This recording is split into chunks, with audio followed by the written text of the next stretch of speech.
Цель нашего мероприятия – привлечь внимание власти к распределению жилья по программе переселения из жилищного аварийного фонда. Здесь собрались люди, которые не смогли, в общем, реализовать свои жилищные права. Если мы даже это, в общем, на плакатах можно будет увидеть, да, там на Тургенева 2, например, рухнул потолок. Им предложили ремонт, но еще неизвестно, когда он будет произведен. На носу зима, и люди, негде будет им просто расселяться. Есть исполнительных производств, открыто на 177 людей, которые не получили по программе переселения, вообще по решениям судов квартиры, жилье. И тем не менее в некоторых новостройках, да, как нам стало известно, пустовали дома до последнего момента. После того, как мы начали отправлять запросы, после того, как мы стали, в общем, по этому поводу будировать общественность, эти дома были заселены.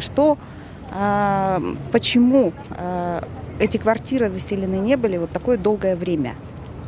У нас такой вопрос. Дело в том, что необходимость в расселении очень высокая, дома горят по-прежнему, а люди остаются просто на улице. Вот цель нашей акции – привлечь внимание правительства, властей к этому вопросу. Я за маму свою вот пришла, да?